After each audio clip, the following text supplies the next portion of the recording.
Hi guys. So CBSE has deleted almost 30% of the syllabus for 9th to 12th grades due to this COVID-19 situation. तो हम देख लेते हैं कि 12th में क्या क्या पोर्शन डिलीट हुआ है और क्या क्या पोर्शन हमें पढ़ना है. ठीक है, तो फटाफट से अपनी NCERT बुक्स निकाल लो, बोथ पार्ट 1 एंड पार्ट 2. तो वैसे 12th वालों के लिए तो बहुत अच्छी न्यूज़ है कि उनके 3 चैप्टर्स एंटायरली डिलीट कर दिए गए हैं. तो सबसे पहले देख लेते हैं कि कौन कौन से चैप्टर्स डिलीट हुए हैं. तो देखो, chapter number 6 general principles and processes of isolation of elements. This chapter has been entirely deleted. बहुत ही गंदा चैप्टर लगता था ये बच्चों को and it has been entirely deleted. ठीक है, इसके बाद देख लेते हैं कौन सा चैप्टर और डिलीट हुआ है. देखो, polymers and chemistry in everyday life, chapter number 15 and chapter number 16. These two chapters have also been deleted entirely. ठीक है, अब बाकी जो चैप्टर्स में से जो टॉपिक्स रिमूव करे हैं मैं वो भी बता देती हूँ. So let's first see chapter number 1 solid state. तो सॉलिड स्टेट के बिल्कुल एंड में आ जाओ. तो जो टॉपिक नहीं पढ़ना है हमें यहाँ पे, that is topic number 1.10 electrical properties and topic number 1.11 which is magnetic properties. ठीक है, तो ये दोनों टॉपिक पे क्रॉस लगा लेना. ये वाले टॉपिक हमें नहीं करने हैं इस चैप्टर से. तो चैप्टर नंबर 2 पे चलते हैं आप. तो देखो, चैप्टर नंबर 2 में बिल्कुल एंड वाले टॉपिक पे आ जाओ which is 2.7 abnormal molar masses. तो इसके अंदर वॉन्ट-हॉफ फैक्टर भी आ जाता है. तो ये वाला टॉपिक हमें नहीं करना है, तो इस पे क्रॉस लगा लेना. ठीक है, बस यही एक ही टॉपिक है जो इस चैप्टर से नहीं आएगा. नेक्स्ट चैप्टर पे चलते हैं विच इज इलेक्ट्रोकेमिस्ट्री. तो डायरेक्ट टॉपिक 3.5 पे आ जाओ, इलेक्ट्रोलिटिक सेल्स एंड इलेक्ट्रोलिसिस. तो इसके अंदर देखो, तुम्हारे सिलेबस में लिखा है कि कोलराश लॉ के बाद you have to do only electrolysis. ठीक है, तो इसके अंदर भी हमें सब कुछ नहीं करना है. We don't have to do the Faraday's laws. तो यहाँ पे देखना, ये जो क्वांटिटेटिव एस्पेक्ट्स ऑफ इलेक्ट्रोलिसिस दिया हुआ है, ये वाला टॉपिक जिसके अंदर फेराडेज लॉज आते हैं सारे, तो ये वाला टॉपिक हमें नहीं करना है. तो इसको काट देना यहाँ पे. ठीक है, और इसके बाद ये वाला जो टॉपिक है प्रोडक्ट ऑफ इलेक्ट्रोलिसिस, ये हमें करना होगा. ठीक है, क्योंकि ये इलेक्ट्रोलिसिस के अंदर ही आ जाता है. इसके बाद डायरेक्टली आ जाओ टॉपिक नंबर 3.6 पे.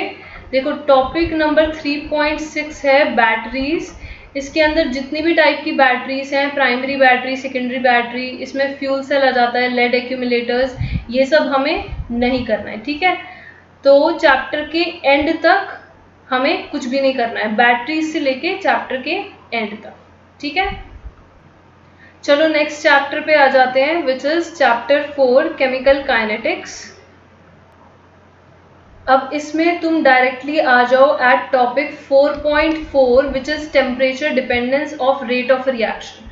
देखो, ये वाला जो टॉपिक है इसके अंदर हम पढ़ते हैं आर्हेनियस इक्वेशन, और आर्हेनियस इक्वेशन तुम्हारे सिलेबस से डिलीट कर दी गई है. ठीक है, तो इस 4.4 टॉपिक को डिलीट कर देना. इसके बाद जो नेक्स्ट टॉपिक है 4.5, देखो 4.5 topic is collision theory of chemical reactions. इसको भी डिलीट कर देना, ये भी हमें नहीं करना है. ठीक है, चलो नेक्स्ट चैप्टर पे आ जाते हैं, चैप्टर नंबर 5. अब चैप्टर नंबर 5 में खोल लो 5.2 टॉपिक विच इज कैटालिसिस. ठीक है, अब कैटालिसिस के अंदर जो भी तुम्हें दिया हुआ है, homogeneous catalysis, heterogeneous catalysis, enzyme catalysis, वो सब हमें नहीं करना है. तो पूरा 5.2 टॉपिक इसको काट देना. देखो, 5.2 के बाद डायरेक्टली आ जाओ at topic number 5.5 which is emulsions. तो इस इमल्शंस टॉपिक को भी हमें नहीं करना है, तो इसको भी उड़ा देना. ठीक है, और नेक्स्ट चैप्टर नंबर 6, वो तो हमें पता ही है कि चैप्टर नंबर 6 पूरा डिलीट हो गया है, तो हम डायरेक्टली चलते हैं एट चैप्टर नंबर 7। देखो पी ब्लॉक एलिमेंट्स में हम 4 ग्रुप्स पढ़ते हैं, 15, 16, 17 एंड 18। तो इसमें से 17th और 18th ग्रुप में से कुछ भी डिलीट नहीं हुआ है, और 16th और 15th में से हमें कुछ हटाना है।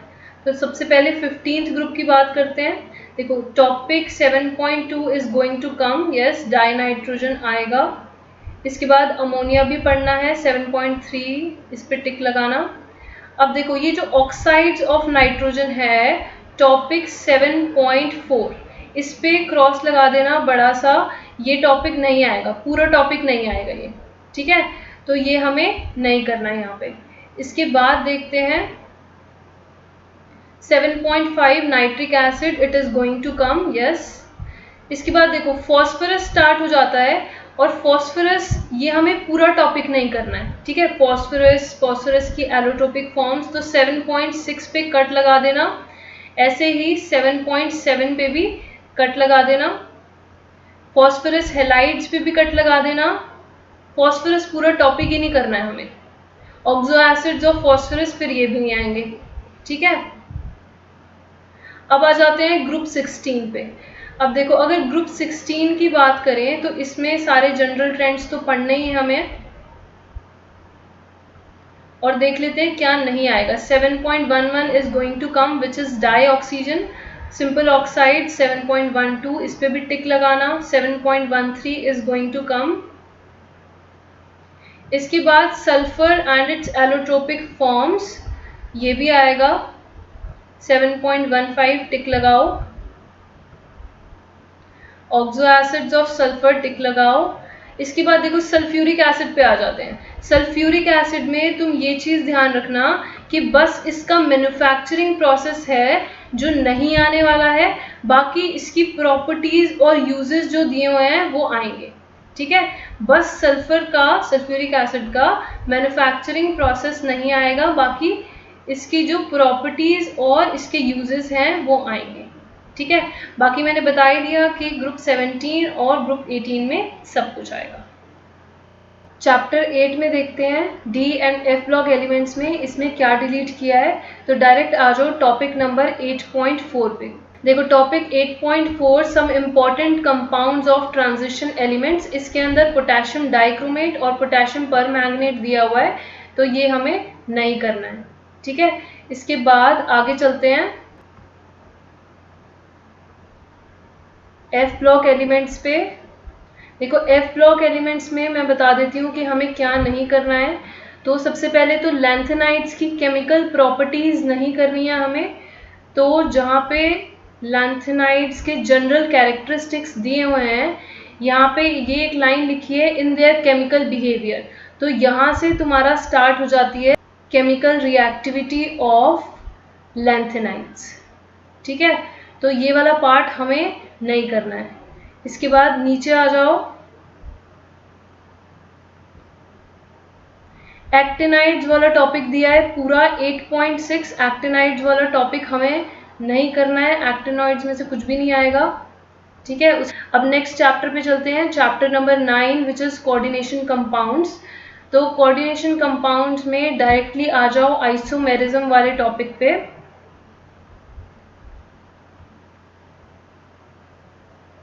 तो यहाँ पे ये जो टॉपिक दिया हुआ है isomerism in coordination compounds, topic number 9.4, ये वाला टॉपिक हमको यहाँ पे नहीं करना है, ठीक है, पूरा टॉपिक नहीं करना है ये। उसके बाद आ जाती है बॉन्डिंग इन कोऑर्डिनेशन कंपाउंड्स, ये करेंगे पूरा, वैलेंस बॉन्ड थ्योरी, ये सब करना है पार्ट। बस एक और टॉपिक है इसमें जो नहीं करना है, वो और बता देती हूँ। तो बिल्कुल लास्ट में जो लास्ट पेज है तुम्हारा, वहां पे आ जाओ। देखो topic number 9.7 which is importance and application of coordination compounds, ये वाला टॉपिक भी काट देना, ठीक है। अब इसके बाद आगे चलते हैं यूनिट 10 पे। देखो हैलो एल्केन्स और हैलो एरीन्स, इसमें कुछ ज़्यादा चेंजेस नहीं हुए हैं। वैसे पूरी ऑर्गेनिक केमिस्ट्री में ज़्यादा चेंजेस नहीं किए गए हैं, तो जो टॉपिक इसमें से हटाया है उसकी वैसे भी ज़्यादा वेटेज थी भी नहीं, उसमें से ज़्यादा क्वेश्चन आते भी नहीं थे, तो कुछ फ़ायदा नहीं हुआ उसको हटाने का। ठीक है, तो मैं बता देती हूँ बिल्कुल चैप्टर के एंड में जो तुम्हारे दिए हुए हैं ना पॉली हैलोजन कंपाउंड्स, डायरेक्टली उस पे आ जाना। So topic number 10.8 polyhalogen compounds, इसको काट देना, this is not going to come. ठीक है, आगे चलते हैं यूनिट 11 पे। Again unit 11 alcohol, phenol, ether में कुछ ऐसा खास चेंज आया नहीं है, बस जो कमर्शियली इम्पॉर्टेंट अल्कोहल्स थे वो रिमूव कर दिया गया है टॉपिक। तो जहाँ पे हमने पढ़े थे मिथेनॉल और इथेनॉल के यूजेस, वो वाला टॉपिक हटाना है हमको। तो मैं टॉपिक नंबर बता देती हूँ। So topic number is 11.5 some commercially important alcohols. ये वाला टॉपिक काट देना, इसमें से ये हमें नहीं करना है। ठीक है, फटाफट से आगे चैप्टर नंबर 12 पे चलते हैं, aldehydes, ketones and carboxylic acid. देखो इस चैप्टर में से कुछ भी डिलीट नहीं किया गया है, पूरा का पूरा चैप्टर आएगा ये। ठीक है, नेक्स्ट चैप्टर अमीन्स, इसमें से अच्छा खासा पार्ट रिमूव किया है from diazonium salts. So this topic is given here, diazonium salts, ये वाला पूरा टॉपिक नहीं आने वाला है। ठीक है, पूरे चैप्टर के एंड तक यहाँ से शुरू होके ये टॉपिक नहीं आएगा। तो 13.7, 13.8 एंड 13.9 और साथ में 13.10 पे, इन सब पे तुम क्रॉस लगा सकते हो। ठीक है, अब लास्ट चैप्टर की बात करते हैं विच इज बायोमोलिक्यूल्स। बायोमोलिक्यूल्स में देखो कार्बोहाइड्रेट्स तुम्हें करना है, मोनोसैकेराइड्स करने हैं, मोनोसैकेराइड्स के अंदर जो भी तुम्हारे आते हैं कार्बोहाइड्रेट्स वो सारे करने हैं, ग्लूकोज, फ्रक्टोज। अब देखो जहां से तुम्हारा डाइसैकेराइड शुरू हो रहा है 14.1.3, डाइसैकेराइड्स हमें नहीं करना है। ठीक है, इसके बाद जो नेक्स्ट टॉपिक आएगा पॉलीसैकेराइड्स 14.1.4, ये भी नहीं करना है, डाइसैकेराइड्स हटा देना, पॉलीसैकेराइड्स हटा देना। इसके बाद इंपॉर्टेंस ऑफ कार्बोहाइड्रेट्स, ये वाला टॉपिक भी काट देना, ये भी नहीं आएगा। ठीक है, इसके बाद प्रोटीन्स पूरा आने वाला है, स्ट्रक्चर ऑफ प्रोटीन्स, क्लासिफिकेशन, ये सारा आएगा, डीनेचुरेशन ऑफ प्रोटीन्स आएगा। एंजाइम्स वाला जो टॉपिक है टॉपिक नंबर 14.3, इसको तुम हटा सकते हो, ये नहीं आने वाला। ठीक है, तो 14.3 टॉपिक को रिमूव कर देना। इसके बाद विटामिन्स जो है 14.4 टॉपिक, ये वाला टॉपिक भी नहीं आएगा, तो इसको भी तुम काट सकते हो। ठीक है,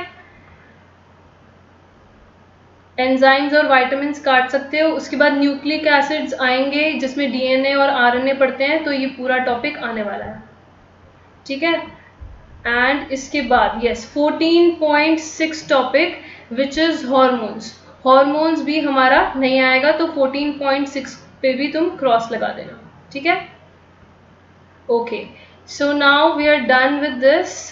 और हमने देख ही लिया है कि 15th और 16th चैप्टर तो पूरे एंटायरली डिलीट कर दिए गए हैं। ठीक है, so this is all about your deleted portion in grade 12। Thank you so much everyone for watching. Subscribe my channel if you're liking my videos and click the bell icon to never miss an update.